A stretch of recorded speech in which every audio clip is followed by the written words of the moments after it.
Commerce Secretary Wilbur Ross. Mr. Secretary, welcome back. Good to see you. Thanks. Good to see you, Stuart. China says, their official state media says, hey, you, America, we'd really like you to roll back those tariffs on December the 15th. Why are you laughing? I'm sure they would like it. Is it going to happen? So would I if I were they. Is it going to happen? I think it all depends on their behavior between now and then.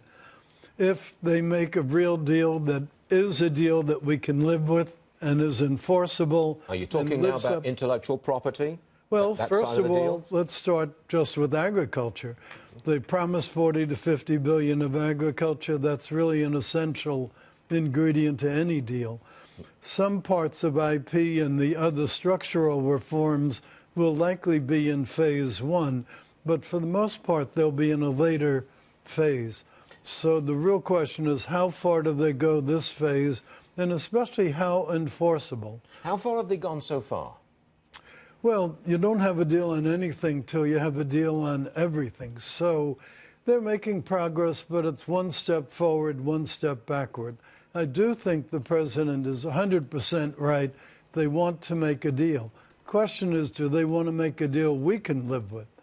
Have you any idea when a phase one deal might be signed? Can you give us any input on that? Well, you have a logical deadline, December 15th. If nothing happens between now and then, the president has made quite clear he'll put the tariffs in, the increased tariffs. So, wait a second. So the ball is in China's court? Absolutely.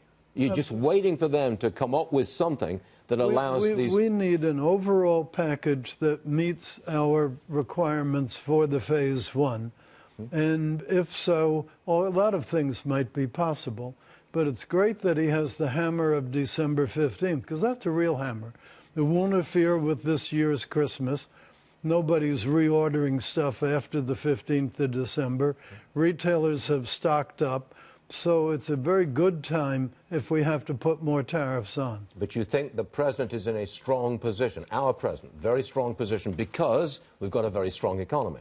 We have a very strong economy, and they have lots of problems. The hollowing out of their supply chains is quite considerable. I was just in Vietnam a few weeks ago. They're a very major beneficiary of the hollowing out of the Chinese supply chain.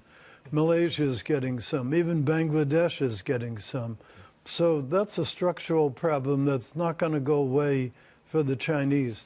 Second, there's too much debt in the economy, in the Chinese economy. Okay. They've got a real problem with that. Third, they really have had their own consumer confidence hurt severely. So you notice every month they're marking down the rate of manufacturing growth, marking down the rate of GDP growth. My own guess is it's probably slower than what they're letting on to.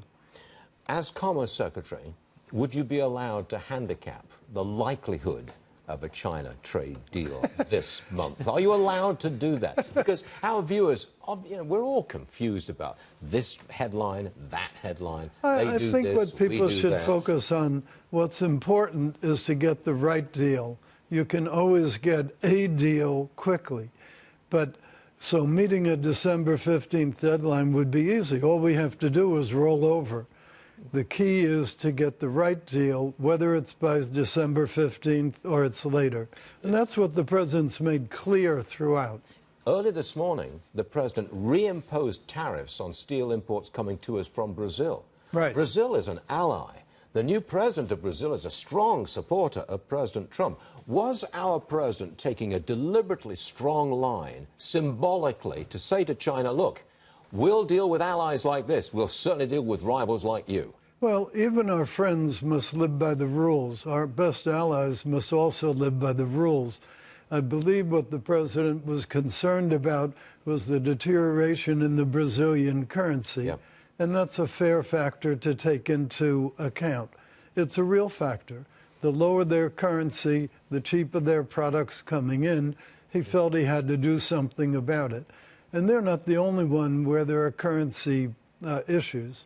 For the moment, I don't know that China's such a bad problem with currency, but they have been in the past. Are you enjoying your life in Washington? We are. Most days are good. some days the poison darts get out, and that's a little hard. See, before the Trump administration, you used to sit with me on this show, Sure. and we'd talk about the state of the economy. You're all smiles. We always said, oh, the billionaire Wilbur Ross is joining us now. Are you still a billionaire?